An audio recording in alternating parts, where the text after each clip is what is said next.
네, 오늘 새벽에 각 가정에서 예배하시는 우리 성도님들을 주님의 이름으로 축복합니다. 오늘 새벽에도 예배 승리하시고 기도할 때 구하는 것마다 응답받는 신령한 복이 넘치시기를 예수님의 이름으로 축복합니다. 아직도 예배할 준비가 안 되신 우리 성도님들은 빨리 자리에서 일어나셔서 성경책을 가져다가 오늘 함께 예배에 은혜 받으시고 승리하시기를 바라겠습니다. 오늘 함께 은혜 받으실 말씀은 마가복음 8장 11절에서 13절입니다. 마가복음 8장 11절에서 13절 말씀입니다. 성경을 펼치시고 함께 읽으실 때 또박또박 주님의 말씀을 받들어 읽겠습니다. 마가복음 8장 11절에서 13절 말씀입니다. 다 찾으신 줄로 알고 저는 여기서 여러분은 계신 곳에서 저와 함께 또박또박 큰 목소리로 함께 합독하시겠습니다. 시작. 바리새인들이 나와서 예수께 힐난하며 그를 시험하여 하늘로서 오는 표적을 구하거늘 예수께서 마음속에 깊이 탄식하시며 가라사대 어찌하여 이 세대가 표적을 구하느냐 내가 진실로 너희에게 이르노니 이 세대에게 표적을 주시지 아니하리라 하시고 저희를 떠나 다시 배에 올라 건너편으로 가시니라. 아멘.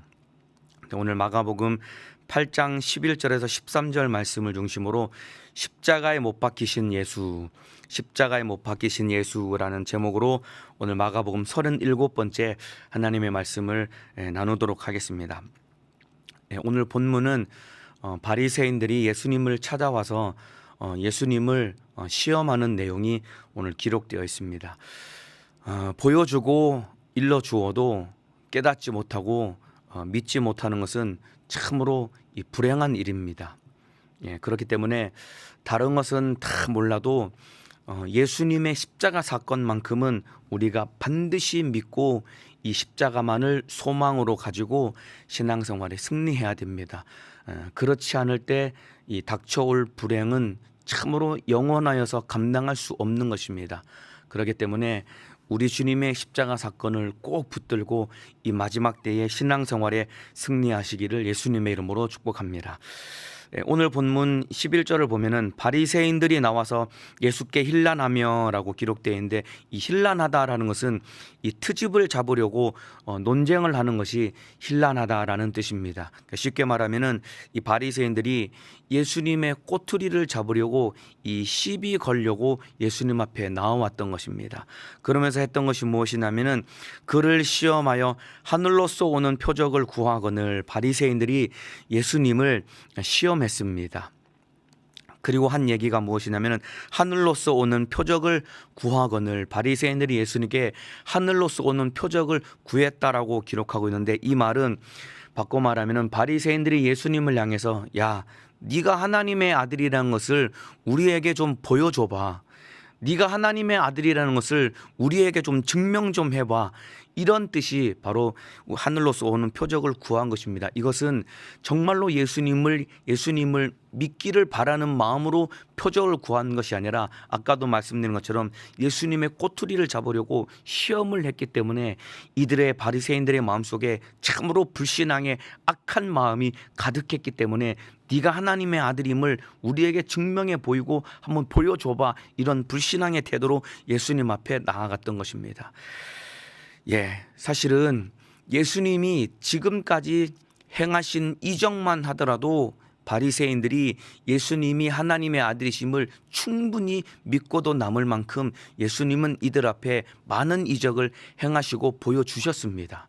우리가 읽고 있는 이 마가복음만 하더라도 1장부터 우리가 읽었던 이 8장까지만 하더라도 예수님은 바리새인들과 당시 유대인들과 오늘을 살고 있는 우리 앞에 당신께서 충분히 하나님의 아들이심을 보여줄 만큼 많은 이적과 표적을 우리 주님이 보여주셨습니다.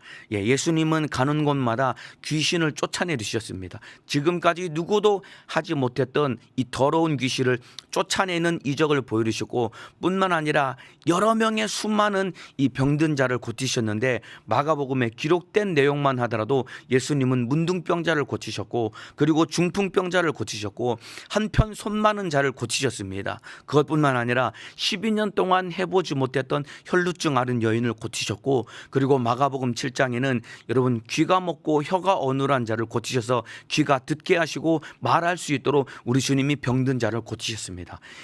여기에서 끝난 것이 아니라 예수님은 말씀 한마디로 바람과 바다를 잔치않게 하실 뿐만 아니라 물 위를 걸으시면서 예수님이 하나님의 아들이시라는 것을 초자연적인 이적을 통해서 보여주셨다 이 말입니다.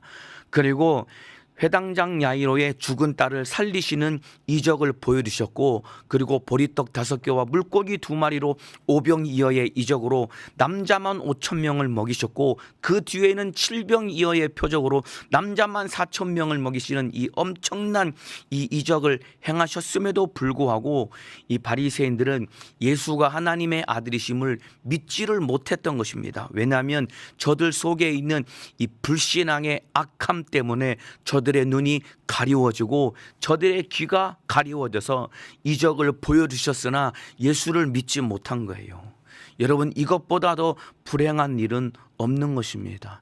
여러분, 우리가 읽고 믿고 있는 이 성경은 예수가 하나님의 아들이시라는 이 참으로 증거로 충분하고 차고 넘치는 것이 바로 우리가 들고 읽고 있는 성경 말씀인데, 이 하나님의 말씀 성경을 통해 우리가 예수이심을 믿고 우리가 신앙생활 영적 생활의 승리자가 되어야 되고, 무엇보다도 이 마지막 말세의 지만을 당한 이때에 저와 여러분의 믿음이 흔들리지 않고 견고한 믿음을 가지고 마지막 때 예수 붙들고 신앙생활 승리하시기를 예수님의 이름으로 축복합니다. 그런데 바리새인들은 현장에서 예수님 행하시는 이적을 보고도 그들의 눈이 가리워지고 귀가 가리워졌기 때문에 불신앙의 악함 때문에 저들이 예수를 믿지 못하고 결국은 망했습니다. 오히려 여러분, 예수를 몰랐던 이방인들이 오히려 예수님의 이적을 보고 예수님을 알고 보고 믿고 참으로 돌이키는 역사가 일어났습니다. 마가복음 7장 37절에 예수님이 귀 먹고 혀가 어눌한 자를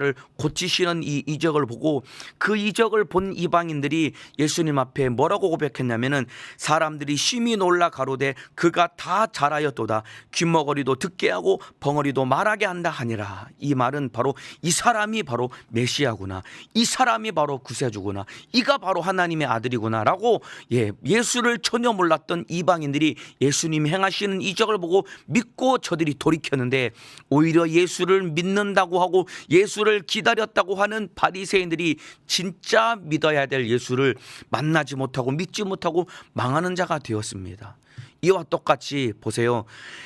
교회 안에서 예수를 믿는다고 하면서도, 교회 안에서도 다시 오실 재림하실 주님을 믿고 기다린다고 하면서도 정작 우리 안에 예수를 믿지 않는 불신앙 때문에 예수를 믿는다고 하면서도 예수를 안 믿는 불신앙으로 세상에 끌려가며 예수와 상관없이 살다가 진짜 예수가 오실 때, 공중에 강림하실 때 예수와 상관없이 살다가 우리 주님과 함께 공중에서 만나지 못한다라고 한다면 이것보다 더 안타까운 일은 어디 있겠습니까? 그래서 서두에 말씀을 드린 것처럼 여러분은 보여주고 일러주어도 깨닫지 못하고 믿지 못하는 것만큼 불행한 일은 없는 것입니다. 지금 우리 주님은 다시 오실 우리 주님이 다시 오실 주님을 만날 만큼 믿음을 가지고 우리 주님을 기다리라고 주님이 말씀해 주시고 일러주시는데, 그 주님의 목소리를 듣고도 우리가 주님 모실 다시 오실 주님을 사모하지 못하고 기다리지 못한다면 이것보다 더 안타까운 일은 없는 것입니다. 자, 그래서 바리새인들이 이렇게 예수님을 시험했습니다. 하늘로서 오는 표적을 구하면서 예수님을 시험했습니다. 네가 하나님의 아들임을 우리에게 한번 보여줘봐. 네가 하나님의 아들이라는 것을 내가 보는 눈앞에서 한번 증명해봐 라고 하면서 예수님을 시험했다라고 기록하고 있는데, 오늘 본문에 시험하여라고 기록하고 있는데, 여러분 이게 참으로 무섭고 두렵게도 말이죠, 이 시험하였다라는 이 말은 어디에 나오냐 뭐냐면은 여러분 예수님이 40일간 금식하신 이후에 침례받고 광야에서 40일간 금식하신 이후에 여러분 사단에게 예수님이 시험을 당하셨는데 이 사단에게 시험을 당하신 예수님을 시험했던 그 사단과 똑같이 바리새인들이 예수님을 시험한 것입니다, 여러분.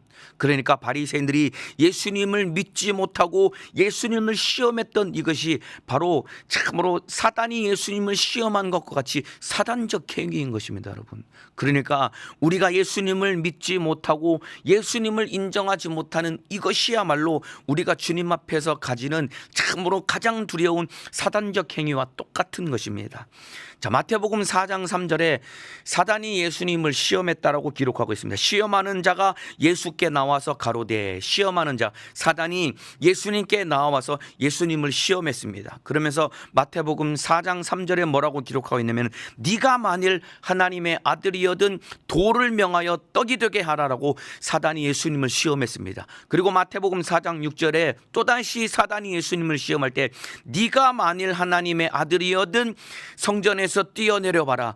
돌이 주의 사자를 보내서 네 발이 땅에 부딪히지 아니하도록 너를 보호해 줄 것이다라고 그렇게 사단이 예수님을 시험했습니다.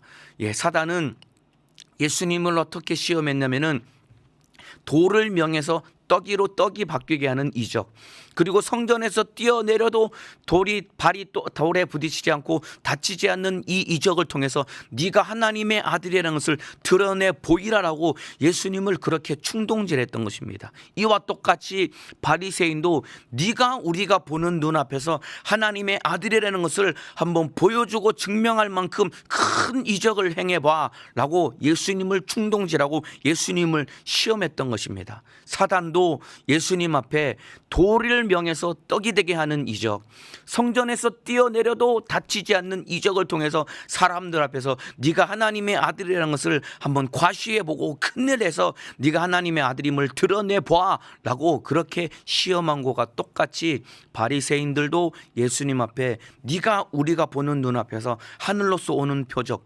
정말 우리가 깜짝 놀랄 만큼 큰일을 한번 보여봐라고 그렇게 예수님을 시험하고 충동질했습니다. 그런데 여러분, 예수님이 하나님의 아들이심을 보여주시는, 가장 명확하게 보여주시는 표적은 딱 하나였습니다, 여러분. 예수님이 그 당시 바리새인들과 이스라엘 사람들과 그리고 오고 가는 모든 세대 가운데 예수가 하나님의 아들이심을 가장 명확하게 보여주셨던 표적은 딱 하나입니다. 그것이 무엇이냐면 바로 십자가 사건입니다. 바로 예수님이 못 박히신 십자가가 여러분 가장 역설적이게도 예수님이 하나님의 아들이심을 가장 명확하게 보여주는 가장 확실하고 분명한 표적이었던 것입니다, 여러분. 여러분, 예수님은 이 땅에 오셔서 수많은 이적을 통해 하나님의 아들임을 보여주시려고 이 땅에 오신 분이 아닙니다, 여러분. 병든 자를 고치시고 귀신을 쫓아내고 무리를 거르시고 바다를 잠잠케 하시는, 물론 이런 이적도 예수님이 하나님의 아들이심을 믿을 수 있는 충분한 이적이지만은 예수님이 하나님의 아들이심을 확실하게 보여주는 표적은 바로 예수님의 십자가 사건입니다. 그렇기 때문에 예수님은 참으로 이적을 통해 자기가 하나님의 아들이심을 과시하기 위해서 오신 분이 아니라 오히려 역설적이게도 예수님은 우리 죄를 짊어지고 십자가 달려 살찌고 피 흘려 죽으심으로 우리 죄를 해결하시고, 그리고 무덤에서 3일 만에 부활하셔서 우리를 죄와 사망과 지옥에서 건져 구원하셔서 하나님의 아들이심을 선포하기 위해서 이 땅에 오신 분이 바로 하나님의 아들이요 우리가 믿는 예수 그리스도이시다, 이 말입니다. 인정하시면은 아멘 하시겠습니다. 예수님은 십자가 달려 피 흘려 죽으시고 부활하심으로 참으로 하나님의 아들이심을 선포하기 위해서 오신 분이신데, 바로 바리새인들이 이 예수를 믿지 못하고 예수를 받아들이지 못한 것이다, 이 말입니다. 그렇기 때문에 십자가가 가장 초라해 보이지만은 오히려 십자가가 가장 큰 능력이었습니다. 그래서 고린도전서 1장 18절에 십자가의 도가 멸망하는 자들에게는 미련한 것이요 구원을 얻는 우리에게는 하나님의 능력이라 라고 사도 바울이 그렇게 고백을 했습니다. 십자가가 여러분 가장 초라해 보이고 가장 무기력하게 참으로 예수님이 최후를 맞이하는 그런 모습이었지만은, 그러나 역설적이게도 십자가야말로 가장 큰 능력이요 십자가야말로 예수님이 하나님의 아들이심을 보여주는 가장 큰 표적이었다 이 말입니다. 그래서 십자가의 도가 멸망하는 자들에게는 미련한 것이요 구원을 얻는 우리에게는 하나님의 능력이다라고 기록하고 있습니다. 그렇기 때문에 예수님 자체가 하나님의 아들이심을 나타내는 표적이었고, 그리고 예수님이 공생애를 사시면서 행했던 모든 이적들은 바로 예수님이 하나님의 아들이심을 보여주는 확실한 증거였는데, 바리새인들은 그들 속에 있는 불신앙의 악함 때문에 예수를 현장에서 보고도 믿지 않았습니다. 여러분, 그렇기 때문에 여러분 참으로 예수가 하나님의 아들이심을 가장 확실하게 보여주는 십자가 사건을 바라볼 때 바리새인들은 절대로 예수를 믿지 못하는 그런 어리석은 비참한 자로 전락되어 버렸습니다.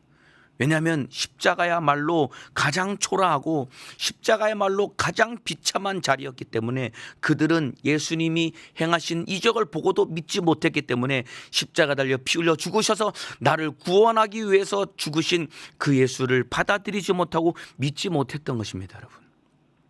여러분, 우리 주님이 우리에게 보여주신 가장 큰 표적은, 하나님의 아들이심을 보여주신 가장 큰 표적은 바로 예수님의 십자가 사건입니다.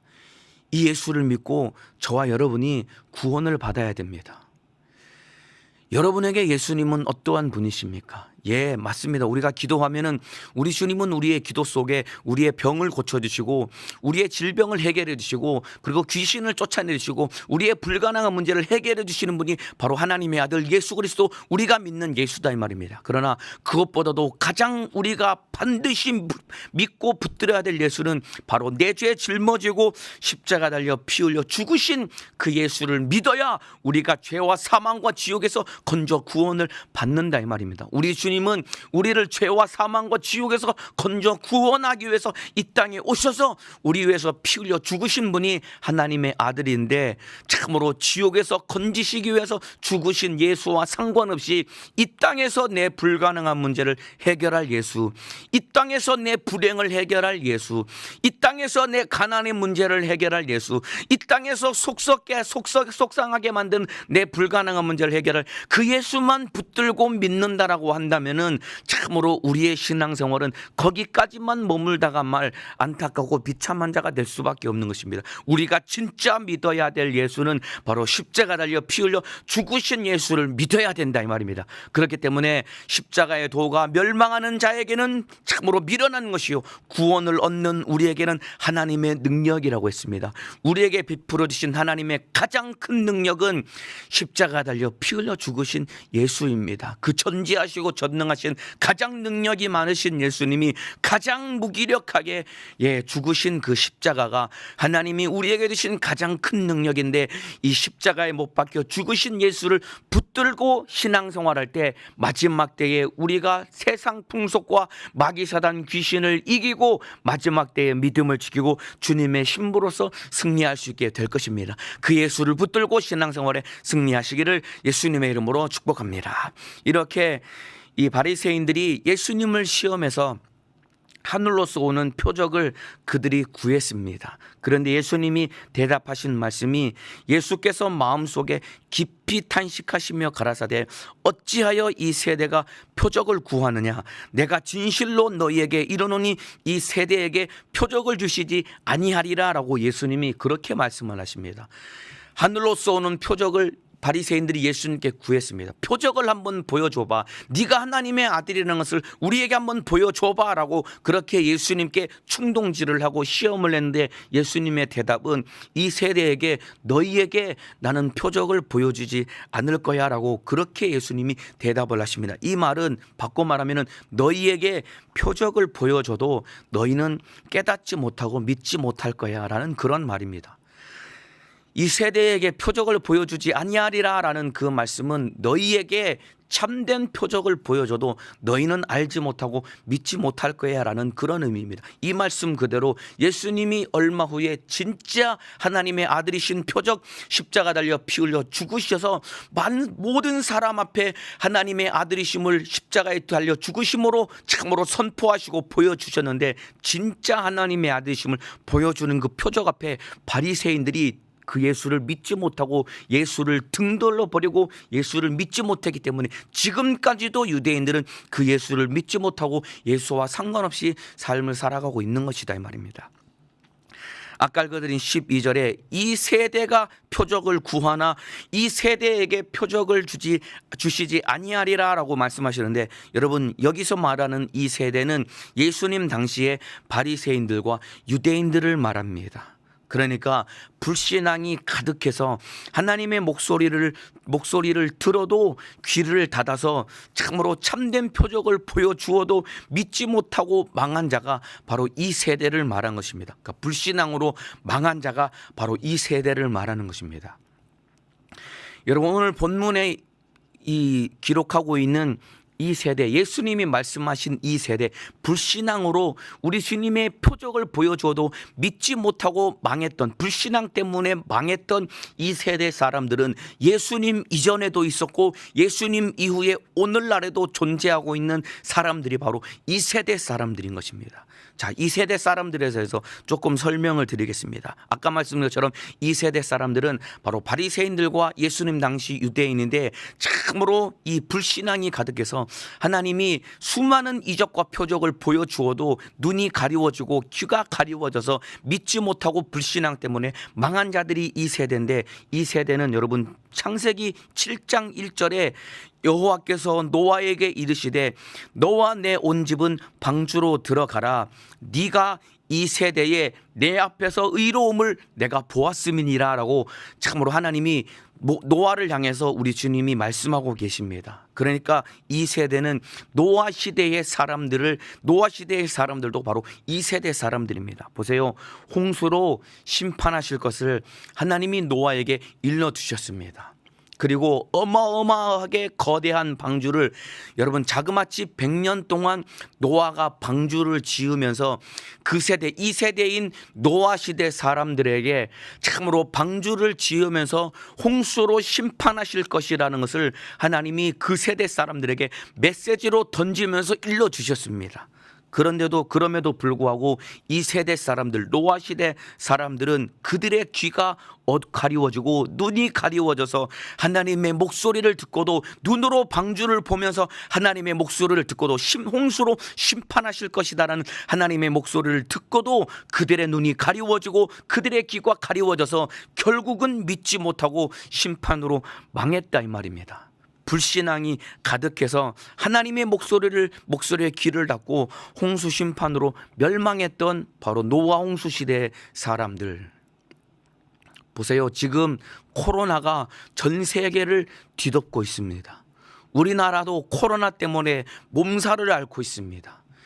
경제적으로 큰 어려움을 겪고 있고, 지금 예배당 문이 닫히고 교회가 지금 예배를 드리지 못할 만큼 큰 어려움을 겪는 가운데 정말로 마지막 때가 임박했음을 참으로 귀에 들릴 만큼, 왕왕왕 귀에 들릴 만큼 마지막 때가 임박했음을 우리 주님이 우리에게 일러주고 계시는데, 여러분은 얼마나 주님의 목소리를 우리 주님 듣고 신앙생활에 마음을 쏟고 계십니까 여러분? 노아 홍수 시대 사람들을 창세기 7장 1절에 이 세대라고 했습니다 여러분.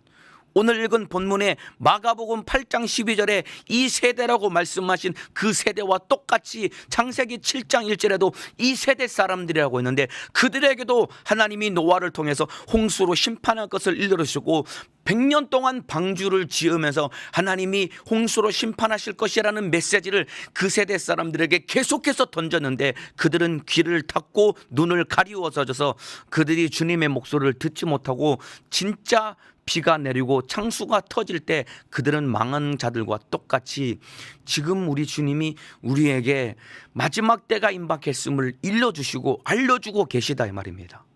여러분은 얼마나 마음의 허리띠를 동이고 주님의 재림의 때가 임박했구나라는 것을 참으로 근신하며 깨어 기도하며 주님의 재림의 때를 얼마나 기다리고 있습니까? 마태복음 24장에 노아의 홍수의 때와 같이 인자의 임함도 그러하리라고 우리 주님이 말씀하셨거든요. 노아 홍수의 때와 같이 그들도 시집가고 장가가면서 먹고 마시면서 주님의 홍수가 임할 것을 준비하지 못했다가 망했다고 한 것과 똑같이 우리도 참으로 시집가고 장가가고 먹고 마시고 참으로 사회생활하고 우리가 이 땅에서 살아가면서 진짜 우리가 준비해야 될 주님의 재림의 때를 준비하지 못하고 진짜 붙들어야 될 예수 십자가를 붙들지 못해서 망한다라고 한다면 이것보다도 안타까운 일은 어디 있겠느냐 이 말입니다, 여러분. 시집 가고 장가도 가고 먹고 마시고 일도 하고 여러분 이 땅에서 열심히 살아가야 됩니다. 그런데 딱 하나 예수 십자가 하나 붙들지 못하고 그것 잊어버리면은 우리는 노아 홍수 시대의 사람같이 똑같이 망할 수밖에 없다 이 말입니다. 여러분들이 오늘도 하루의 삶을 살아갈 것입니다. 이제 곧 결혼할 사람도 있고 결혼한 사람도 있고 자식을 낳아서 자녀를 기르는 사람도 있고 그리고 참으로 먹고 살기 위해서 분주하게 바쁘게 살아가시는 분들이 많이 계실 것입니다. 그러한 분주하게 살아가는 우리의 일상 가운데 진짜 예수 십자가를 붙들고 살아가고 있느냐 이 말입니다, 여러분. 이것 하나 잊어버리면 다 잊어버린 것이다 이 말입니다, 여러분. 노아 홍수 시대의 사람과 같이 불신앙이 가득해서 하나님의 목소리를 듣고도 귀를 닫고 홍수 심판으로 망했던 이 세대 사람들과 같이 저와 여러분도 망해서는 절대로 안 된다 이 말입니다, 여러분. 자, 이 세대 사람들은 또 있습니다. 신명기 1장 35절에 이 악한 세대 사람들 중에는 내가 그들의 열조에게 주기로 맹세한 좋은 땅을 볼 자가 하나도 없으리라 라고 우리 주님이 말씀하고 계십니다. 이 악한 세대는 누구를 말하냐면 광야에 출애굽한 이스라엘 백성들의 세대를 말하고 있는 것입니다. 이들이 이 악한 세대 사람들 중에서는 내가 그들의 열조에게 주기로 맹세한 좋은 땅을 볼 자가 하나도 없다라고 우리 주님이 무서운 심판의 말씀을 그들에게 던졌습니다. 여러분, 출애굽 1세대만큼 여러분 인류 역사상 이들만큼 큰 이적을 본 세대도 아마 없을 것입니다, 여러분. 출애굽 1세대만큼 하나님의 큰 이적을 본 이들만큼 하나님의 큰 이적을 본 사람들은 아마 그 과거에도 그 이후에도 아마 없을 것입니다. 그들의 눈앞에서 현장에서 애굽 전역에 쏟아지는 10가지 재앙을 그들의 눈으로 직접 보고 도무지 나올 수 없는 여러분 애굽에서 여러분 출애굽해서 그들이 구원을 받았습니다. 쏟아지는 10가지 재앙을 그들의 눈으로 직접 봤다니까요. 그것뿐만 아니라 홍해 앞에서는 하나님이 큰 바람을 불게 하셔서 그들의 눈앞에서 홍해가 쩍하니 갈라진 다음에 바다를 육지처럼 건너는 그런 이적을 경험한 사람들이 바로 출애굽 1세대 사람들입니다. 여기서 끝난 게 아닙니다. 낮에는 구름 기둥으로 밤에는 불 기둥으로 그들을 지켜주시고 보호해주시고 인도해 주시는 하나님의 섬세한 손길을 날마다 낮이고 저녁이고 밤이고 그들은 날마다 느끼고 눈으로 보고 경험했다 이 말입니다. 그리고 하루도 거르지 않냐고 날마다 쏟아지는 만나를 먹었던 사람들이고 물이 없을 때는 반석을 쳐서 참으로 시원한 물을 마시면서 하나님의 은혜로 살았던 사람인데 그런데 너무나도 안타깝게도 그럼에도 불구하고 하나님 앞에 불신앙 때문에 저들이 망했습니다. 결국은 하나님이 약속한 가나안 땅에 들어가지 못했다 이 말입니다, 여러분. 이와 똑같이 저와 여러분도 하나님의 살아계심을 얼마나 우리가 많이 경험했습니까, 여러분? 불과 얼마 전까지만 해도 복음의 불모지였던 이 조선 땅에 복음이 들어와서 세계 역사 속에 유례를 찾아볼 수 없을 것이다라고 할 만큼 한국 교회는 큰 부흥을 이루어서 천만 성도가 되었다라고 할 만큼 한국 교회가 자랑했습니다. 미국 다음으로 가장 선교사를 많이 파송하는 나라라고 우리 스스로 자화자찬하면서 자랑을 냈습니다. 뿐만 아니라 우리가 하나님의 살아계심을 얼마나 많이 경험하며 기도할 때마다 응답해 주신 하나님의 은혜를 얼마나 많이 경험했습니까? 그럼에도 불구하고 여전히 우리 속에는 불평불만이 가득하고 여전히 우리 속에는 예수 그리스도를 믿는 믿음이 아니라 아직도 세속에 빠져서 육신의 소욕과 육신의 정욕대로 살면서 게으르고 나태하고 정욕적이고 음란하게 살면서 예수와 상관없이 사는 자가 얼마나 많으냐 이 말입니다. 그들이 이 출애굽 1세대가 애굽에서는 나왔지만은 약속의 땅인 가나안 땅에는 들어가지 못했다 이 말입니다.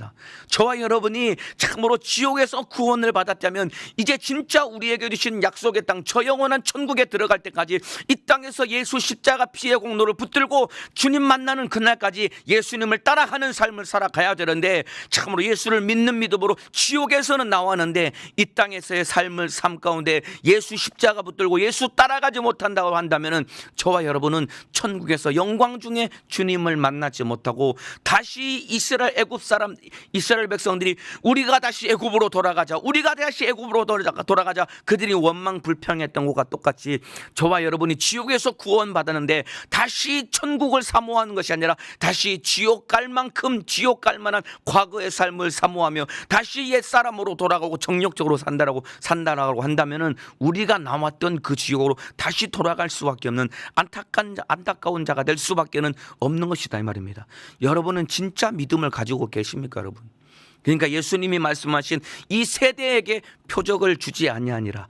불신앙으로 망했던 바리새인들과 예수님 당시 유대인들, 불신앙으로 망했던 노아 홍수 시대의 그 사람들, 불신앙으로 망했던 출애굽 1세대 사람들과 똑같이 오늘을 살고 있는 불신앙을 가지고 있는 우리를 향한 주님의 엄중한 경고의 메시지다 이 말입니다. 자, 로마서 12장 2절 말씀을 읽어드리겠습니다. 너희는 이 세대를 본받지 말고 오직 마음을 새롭게 함으로 변화를 받아 하나님의 선하시고 기뻐하시고 온전한 뜻이 무엇인지 분별하도록 하라라고 로마서 12장 2절에 여기도 이 세대가 나옵니다. 우리를 향한 우리 주님의 목소리입니다. 여러분, 이 세대를 본받지 말라고 했습니다.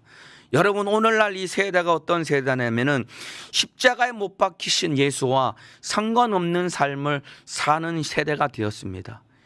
여기에서 더 나아가서 이제는 여러분 십자가에 못 박히신 예수를 점점 부끄러워할 세대가 여러분 되어가고 있습니다.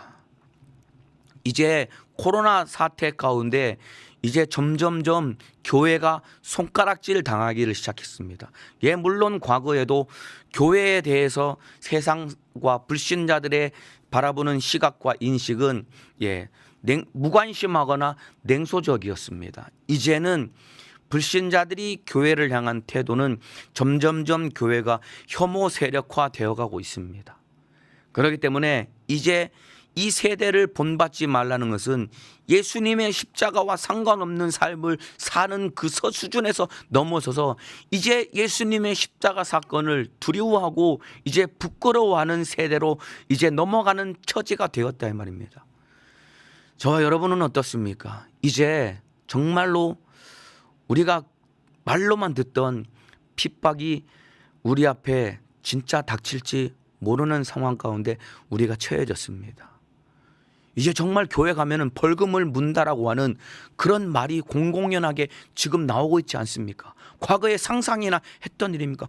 아니, 교회 가서 예배 드리는데 어떻게 벌금을 무느냐, 이런 상상도 할 수 없는 일이었는데 이제는 코로나 때문에 보기 좋은 핑계거리가 생겨서 이제 교회 가면 벌금을 문다라고 할 만큼 이제 우리 피부에 와닿는 핍박이 현실화가 되었고 이제 예수 십자가가 참으로 부끄러워질 만큼 핍박이 우리의 삶 가운데 밀어 닥쳤다 이 말입니다, 여러분.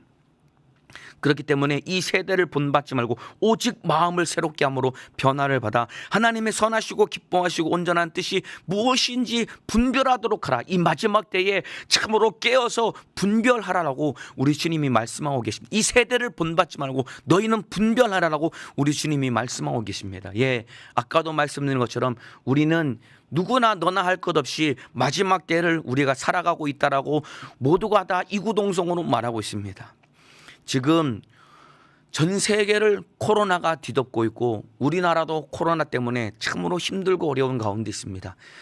예, 모두가 다 이 코로나 사태는 빨리 끝나지 않는다고 하고 백신이 나와도 내년 말까지는 코로나 이전의 삶으로 돌아갈 수 없다라고 모두가 다 그렇게 왕왕 그렇게 말을 해오고 있습니다. 여러분, 이 코로나 사태 속에 우리를 향한 하나님의 목소리가 들어 있습니다. 여러분, 전 세계를 덮친 코로나 가운데 우리에게 닥친 경제적인 위기, 그리고 우리에게 닥친 신앙의 위기, 이것이 바로 무엇이냐면은 마지막 때가 임박했으니까 마지막 때를 준비하라는 주님의 목소리입니다. 여러분, 노아가 산 중턱에다가 그 어마어마한 방주를 100년 동안 지었던 것은 무엇이냐면은 그 노아 홍수 시대 그 세대 사람들에게 홍수로 심판할 것이니 너희가 돌이켜서 망하지 말라는 하나님의 애타는 목소리였는데 그들이 듣지 못하고 망한 것과 똑같이 코로나 가운데 우리 주님이 마지막 때를 준비하라는 우리를 향한 주님의 진실한 목소리인데 우리가 그 주님의 목소리를 듣지 못한다고 한다면은, 그래서 준비하지 못하고 망한다라고 한다면은 이것보다 더 안타까운 일은 어디에 있겠습니까? 여러분, 코로나 사태가 터졌을 때 모두가 다 참으로 힘들어하고 모두가 다 마음이 어려웠습니다. 자가격리가 돼서 예배 드리지 못하는 사람들이 힘들어하고 빨리 가서 예배 드려야 되는데 빨리 신앙생활 잘해야 돼. 그렇게 마음을 졸이면서 발을 동동동 구리면서 신앙생활을 했는데 지금 여러분의 신앙생활은 어떠십니까?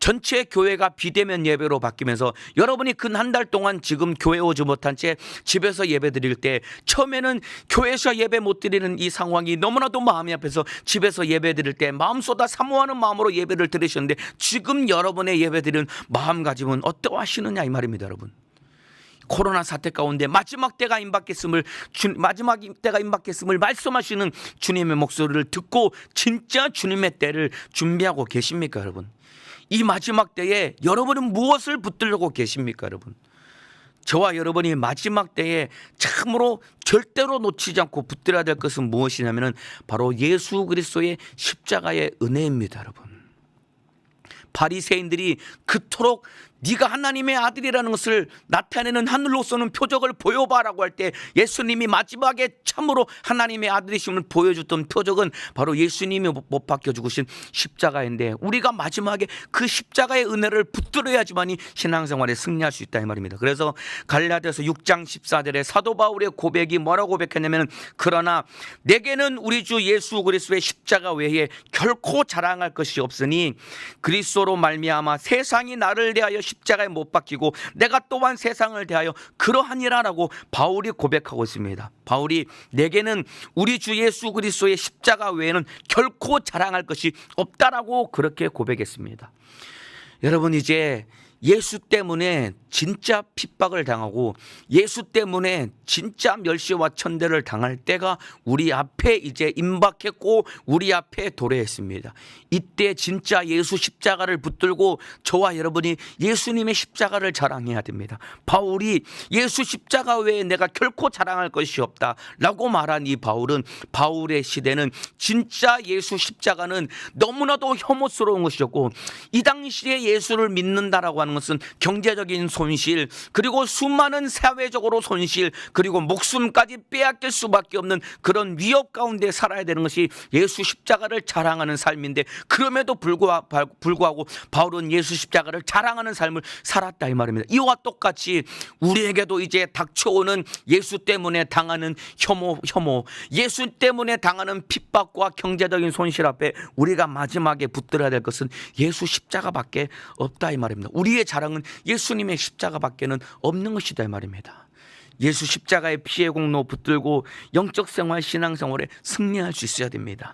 그래서 그리스도로 말미암아 세상이 나를 대하여 십자가에 못 박히고 내가 또한 세상을 대하여 그러하니라, 이 말처럼, 이 말은 바꿔 말하면 예수님이 나 위해 죽어주셨듯이 나도 예수를 위해 죽을 수 있는 사람이 되어야 된다 이 말입니다.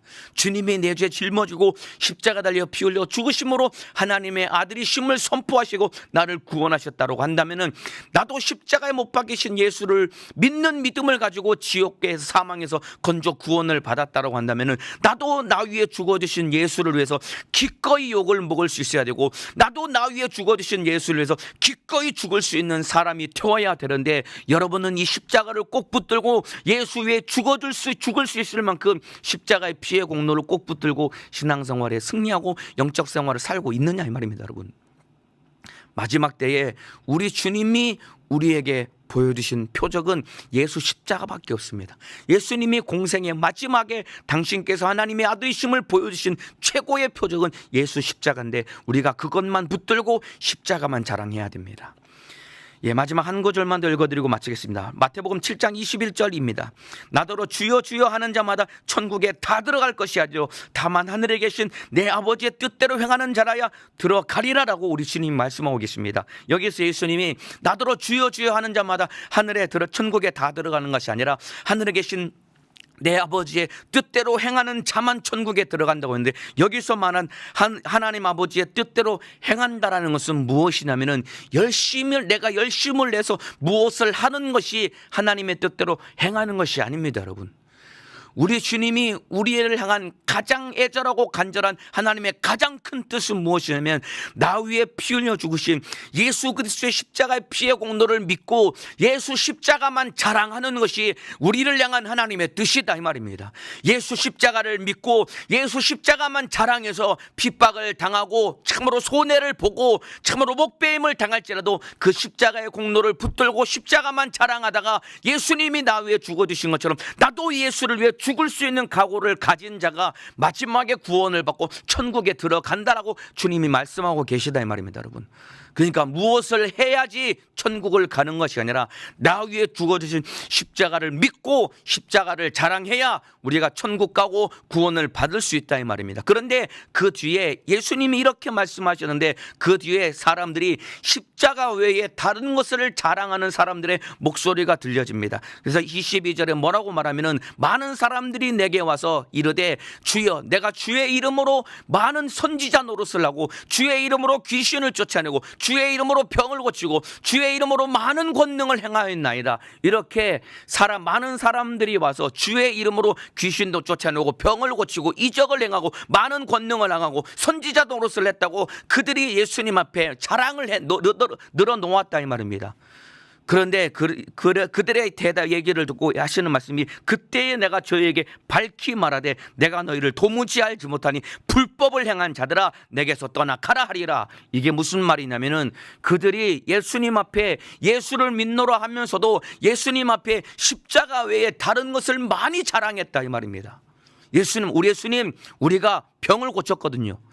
예수님 우리가 주의 이름으로 귀신을 쫓아냈습니다. 주의 이름으로 많은 권능을 했습니다. 주의 이름으로 선지자 노릇을 했습니다. 자기 자랑을 막 늘어놓는 그들 앞에 내가 너희를 도무지 모르니 내게서 떠나가라라고 말씀하신 것은 자기 자랑하는 자 우리 주님이 인정하지 않는다라고 주님이 말씀하고 계십니다. 그러니까 우리가 마지막 때에 붙들어야 될 것은 무엇이냐면은 바로 예수 십자가만을 붙들어야 되고 십자가를 피 흘려 죽으신 예수만을 자랑해야 된다 이 말입니다. 여러분, 내가 무엇을 했고 내가 얼마나 대단한 신앙생활을 했고 내가 얼마나 대단한 업적을 이루었고 내가 얼마나 대단한 직분을 맡아서 큰 일을 이루었느냐, 이게 중요한 것이 아니다 이 말입니다. 부끄럽게도 제가 과거에 하나님을 오해했거든요. 그래서 저는 하나님 앞에 제가 마치 큰 일을 해야 제가 하나님을 기쁘시게 하는 것으로 제가 착각을 했습니다. 심지어는 제가 열심을 냈던 이유 중에 하나도 내가 이 땅에서 열심히 하면은 천국에서 내가 조금 더 높은 자리에 앉아서 떵떵거릴 수 있겠지, 이런 마음을 제가 가졌거든요.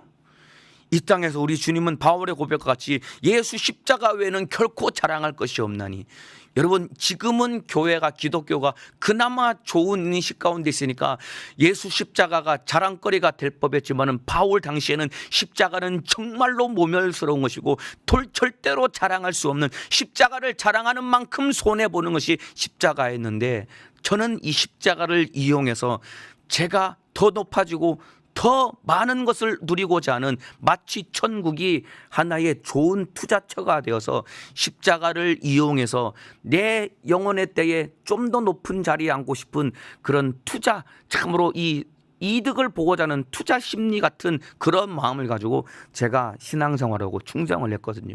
그게 아닙니다, 여러분.